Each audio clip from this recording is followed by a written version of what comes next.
يا ساعة الفضاء الرحيم الفسيح فبالله كم السلام علیکم، میرا نام عبدالرحیم ہے۔ مختلف حدیثی کتابوں سے مختلف ٹاپکس پہ ویڈیوز بنا رہا ہوں۔ تو امام ابو یعلا موصلی کی جو مجموعہ حدیث ان سے کچھ حدیثیں ہیں۔ اعوذ باللہ من الشیطان الرجیم، بسم اللہ الرحمن الرحیم۔ حدیث نمبر 5359، حضرت عبداللہ بن مسعود رضی اللہ تعالیٰ عنہ فرماتے ہیں کہ روایت کرتے ہیں کہ آپ صلی اللہ علیہ وسلم شیطان مردود سے پناہ مانگتے تھے ان الفاظ کے ساتھ: حمزہ نفخہ، فرمایا حمزہ سے مراد موت، نفشہ سے مراد جادو اور نفخہ سے مراد تکبر ہے۔ ایک اور حدیث ہے 5360، حضرت عسیر بن جابر فرماتے ہیں کہ کوفہ میں کالی آندھی آئی، بس ایک آدمی آیا جو زیادہ بولنے والا نہ تھا مگر کہا: اے عبداللہ بن مسعود، قیامت آ گئی ہے۔ اس سے قبل کہ آپ تکیہ لگائے ہوئے تھے اٹھ کر بیٹھ گئے۔ فرمایا قیامت نہیں آئے گی جب تک ایسا نہ ہو کہ میراث تقسیم نہ کی جائے اور غنیمت مال ملنے سے خوشی نہ ہو۔ فرمایا دشمن اہل اسلام کے لیے اکٹھا ہوں گے اور اہل اسلام بھی ان کے لیے اکٹھا کریں گے، اور اپنے ہاتھ کے ساتھ شام کی طرف اشارہ کیا۔ میں نے کہا روم مراد ہے؟ فرمایا جی ہاں۔ فرمایا اس وقت لڑائی ہوگی، سخت طرح کی لڑائی ہوگی، بس موت کے لیے شرط کو مقرر کی جائے گی، وہ غلبہ پائے بغیر نہیں لوٹیں گے، بس وہ لڑتے رہیں گے یہاں تک کہ رات چھا جائے گی، بس یہ بھی باقی رہیں گے، اور وہ بھی کوئی بھی غالب نہ آئے گا، شرطہ ختم ہو جائے گا۔ پھر مسلمان موت کے لیے شرطہ مقرر کریں گے کہ جب تک وہ غالب نہ آ جائیں گے نہیں لوٹیں گے، بس وہ لڑیں گے حتیٰ کہ شام ہو جائے گی، ان کے درمیان رات چھا جائے گی، یہ بھی باقی ہوں گے، وہ بھی کوئی غالب نہیں ہوگا۔ پھر مسلمان موت کی شرط باندھیں گے کہ وہ غالب ہو گئے، واپس لوٹیں گے، پھر بس لڑائی ہوگی شام تک، بس یہ بھی اور وہ بھی باقی ہوں گے، شرط فنا ہو جائے گی حتیٰ کہ جب چوتھا دن ہوگا تو باقی اہل اسلام بھی ان کی طرف اٹھ کھڑے ہوں گے، بس اللہ تعالیٰ ان پر شکست لازم کر دے گا، بس وہ ایسی جنگ کریں گے جیسی نہ دیکھی جا سکے گی یا نہ دیکھی گئی ہوگی، حتیٰ کہ اگر ان کی جانب سے کوئی پرندہ گزرے گا تو ان کو پیچھے نہیں چھوڑ سکے گا یہاں تک کہ مار کر گر جائے گا، بس ایک باپ کے 100 بیٹے 100 تک ہو جائیں گے، بس وہ ان کو نہیں پائیں گے مگر ان میں سے ایک آدمی باقی رہ جائے گا۔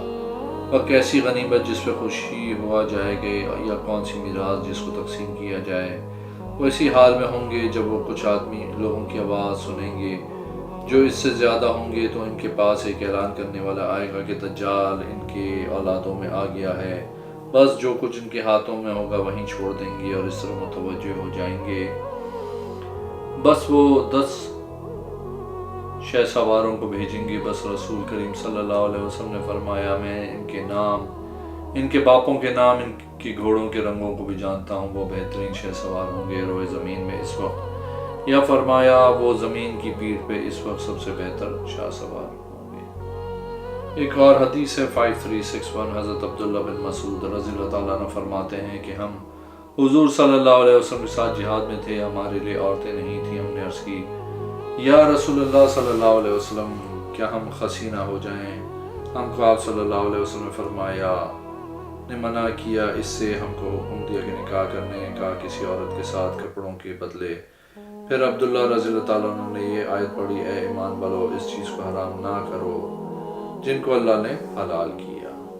ایک اور حدیث ہے 5362، حضرت عبداللہ رضی اللہ تعالیٰ عنہ فرماتے اسی دوران ایک آدمی اپنی مملکت میں تھا، اس نے نصیحت پکڑی، بس اسے علم ہوا کہ وہ جس حالت میں ہے وہ ختم ہونے والی ہے، اور یہ کہ اس کو اپنے رب کی عبادت سے غافل کر دیا ہے۔ وہ رات کے وقت اپنے محل سے کھسک گیا، بغیر کسی کو بتائے بغیر نکل گیا، حتیٰ کہ وہ کسی دوسری بادشاہی میں چلا گیا، بس وہ ساحل سمندر پہ آ گیا، بس اس نے اینٹیں بنانا شروع کر دی اور اسی سے روزی کمانے لگا اور اپنے رب کی عبادت کا آغاز کر دیا۔ بس یہ بات اس مملکت کے بادشاہ کو بھی پہنچ گئی جس میں وہ تھا، اور اس کی عبادت و حال کا پتہ چل گیا۔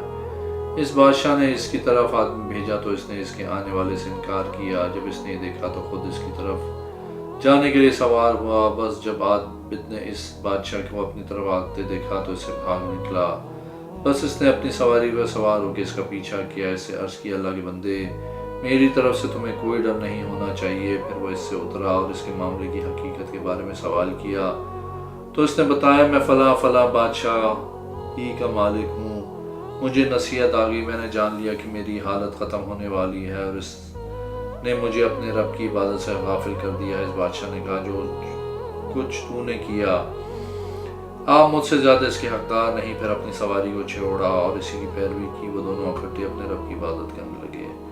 بس انہوں نے اپنے رب سے دعا کی ان دونوں کو ایک ساتھ موت آ جائے۔ بس وہ دونوں اکٹھے فوت ہوئے، دفن ہوئے۔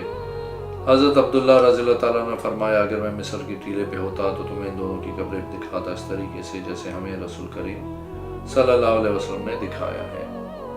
ایک اور حدیث ہے 5364 حضرت عبداللہ بن مسعود رضی اللہ تعالیٰ عنہ فرماتے ہیں کہ حضور صلی اللہ علیہ وسلم نے فرمایا جس نے یہ 10 کلمات کو 1000 مرتبہ کہا عرفہ کی رات جو بھی اللہ تعالیٰ سے مانگے گا تو اللہ تعالیٰ اس کو عطا کرے گا مگر رشتہ داری کاٹنے والا یا گناہ کرنے والے کو نہیں۔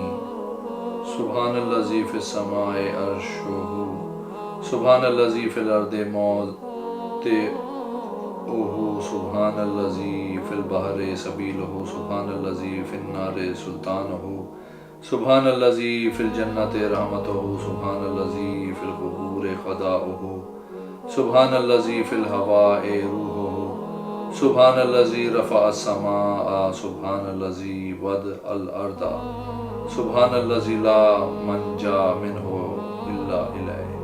ایک اور حدیث ہے حدیث نمبر 5365 حضرت عبداللہ نے حدیث بیان کی اس حال میں کہ ہم بیت المال میں تھے۔ آپ صلی اللہ علیہ وسلم نے فرمایا نبی کریم صلی اللہ علیہ وسلم ہمارے پاس تشریف لائے اس حال میں کہ ہم منا میں تھے۔ بس آپ صلی اللہ علیہ وسلم اپنی پیٹھ ایک سرخ قبا کے ساتھ لگائی پھر ہمیں حدیث سنانے لگے۔ فرمایا جنت میں صرف اسلام کو دل سے قبول کرنے والی جان ہی داخل ہوگی۔ یہ بات 3 مرتبہ فرمائی۔ پھر فرمایا کیا تم خوش نہیں کہ تم تمام جنتیوں کا تیسرا حصہ بنو؟ صحابہ کرام نے عرض جی ہاں۔ فرمایا قسم اس ذات کی جس کے قبضے میں میری جان ہے بے شک مجھے امید ہے تم تمام جنت والوں کا نصف ہوگے۔ ان قریب میں تمہیں سے آگاہ کروں گا دوسرے لوگوں میں ایمان کی مثال اس طرح ہوگی جس طرح کالے بیل میں سفید بال یا سفید بیل میں کالے بال ہوتے ہیں۔ ایک اور حدیث ہے 5366 حضرت عبداللہ بن مسعود رضی اللہ تعالیٰ عنہ فرماتے ہیں ایک آدمی اہل کتاب میں سے حضور صلی اللہ علیہ وسلم کی بارگاہ میں آیا، عرض کی بے شک اللہ آسمانوں کو 1 انگلی پہ اور پہاڑ درخت کو 1 انگلی پہ اور پانی اور کیچڑ کو 1 انگلی پہ دماغ مخلوق کو 1 انگلی پہ۔ پھر فرمایا میں بادشاہ ہوں میں بادشاہ ہوں۔ حضور صلی اللہ علیہ وسلم مسکرائے یہاں تک کہ آپ صلی اللہ علیہ وسلم کی داڑھیں نظر آنے لگی۔ پھر اس بات پہ تعجب کرنے کی وجہ سے پھر حضور صلی اللہ علیہ وسلم نے یہ آیت پڑھی وَمَّا قدر اللہ حق قدر سورہ انعام 91 اما یشرکون سورہ زمر 67۔ ایک اور حدیث ہے 5367 حضرت عبداللہ بن مسعود رضی اللہ تعالیٰ عنہ فرماتے ہیں حضور صلی اللہ علیہ وسلم نے اپنے صحابہ کرام سے فرمایا مجھے میرے صحابہ رضی اللہ تعالیٰ عنہ کے متعلق کوئی بات نہ پہنچائے، میں پسند کرتا ہوں کہ تم سے نکلوں اس حالت میں کہ میرا سینہ سلیم صاف ہو۔ ایک اور حدیث ہے 5368 حضرت عبداللہ رضی اللہ تعالیٰ عنہ فرماتے ایک آدمی نے نبی کریم صلی اللہ علیہ وسلم کی بارگاہ میں حاضر ہو کے عرض کی ہے اے اللہ کے رسول بے شک میں ایک عورت سے باغ میں ملا، بس میں نے اس کو اپنے ساتھ چمٹا لیا، مباشرت کی، وہ اسی لیے اس کے ساتھ جمع کے علاوہ سب کچھ کیا۔ راوی کا بیان ہے نبی کریم صلی اللہ علیہ وسلم خاموش رہے تو یہ آیت نازل ہوئی بے شک خالص نیکیاں بے ارادوں کی گئی برائیوں کو ختم کر دیتی ہیں، یہ نصیحت حاصل کرنے والوں کے لیے نصیحت ہے۔ راوی نے کہا نبی کریم صلی اللہ علیہ وسلم نے اسے بلا کے اس کے سامنے آیت پڑھی۔ حضرت عمر رضی اللہ تعالیٰ عنہ نے فرمائے عرض کی اے اللہ کے رسول کیا یہ اس کے لیے خاص ہے، یہ سب لوگوں کے لیے عام حکم ہے؟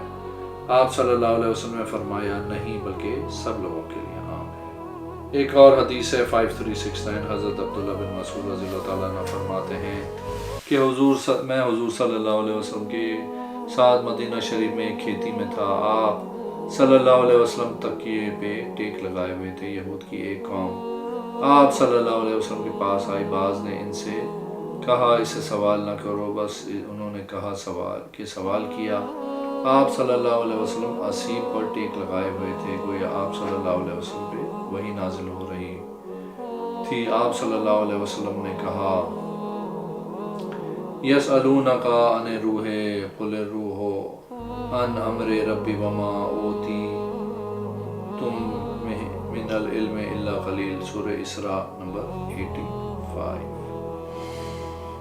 ایک اور حدیث ہے 5370، حضرت عبداللہ بن مسعود رضی اللہ تعالیٰ عنہ فرماتے ہیں جب یہ آیت نازل ہوئی لیس علی الذین آمنوا وعملوا الصالحات جناح، سورہ مائدہ نمبر 93، حضور صلی اللہ علیہ وسلم نے مجھے کہا تو ان میں سے ہے۔ ایک اور حدیث ہے 5372، حضرت عبداللہ بن مسعود رضی اللہ تعالیٰ عنہ فرماتے ہیں کہ حضور صلی اللہ علیہ وسلم سے لیلۃ القدر کے متعلق پوچھا گیا۔ آپ صلی اللہ علیہ وسلم نے فرمایا تم میں سے کون ہے جو لیلۃ صحابات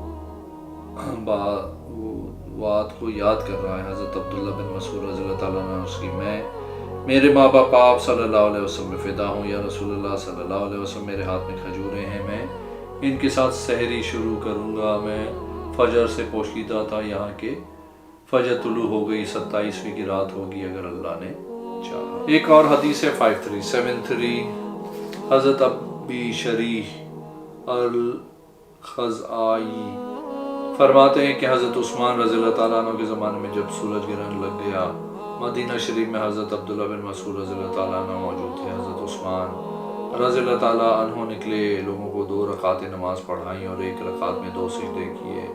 پھر حضرت عثمان رضی اللہ تعالیٰ عنہ چلے گئے، اپنے گھر داخل ہوئے۔ حضرت عبداللہ بن مسعود رضی اللہ تعالیٰ عنہ حضرت عائشہ رضی اللہ تعالیٰ عنہ کے حجرے کے پاس بیٹھ گئے، ہم بھی آپ رضی اللہ تعالیٰ عنہ کے پاس بیٹھ گئے۔ فرمایا بے شک حضور صلی اللہ علیہ وسلم ہم کو سورج گرہن و چاند گرہن میں حکم دیتے تھے کہ جب تم دیکھ لو کہ سورج گرہن ہو گیا ہے تو نماز کی طرف آؤ، اگر تم ڈرتے ہو جس سے اس نے ہونا ہے تو یقیناً اس نے ہونا ہے، لیکن تم غفلت میں تو نہیں ہوگے، تم نے بھلائی کو پا لیا یا بھلائی کمائی۔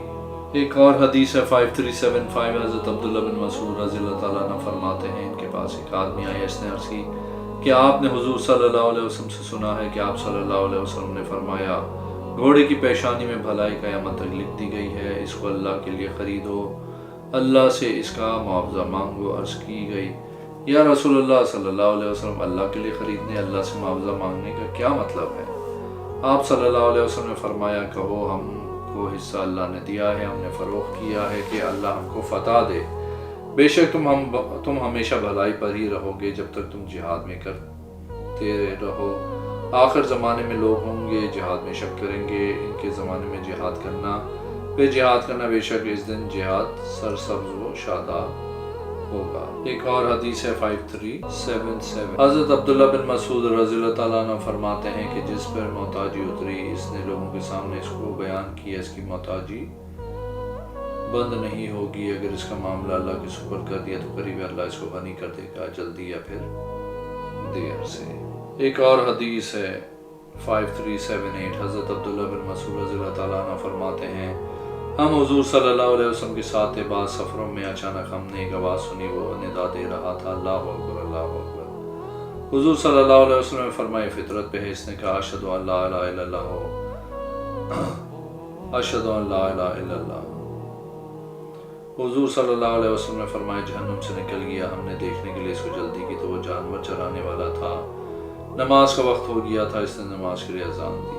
ایک اور حدیث ہے 5379، حضرت عبداللہ بن مسعود رضی اللہ تعالیٰ عنہ فرماتے ہیں کہ حضور صلی اللہ علیہ وسلم نے فرمایا لوگ ایک دوسرے کے درمیان حدود معاف کر سکتے ہیں جب تک حکام کے پاس نہ لے جائیں، جب حکام کے پاس لے جائیں گے تو ان کے درمیان کتاب اللہ سے فیصلہ کیا جائے گا۔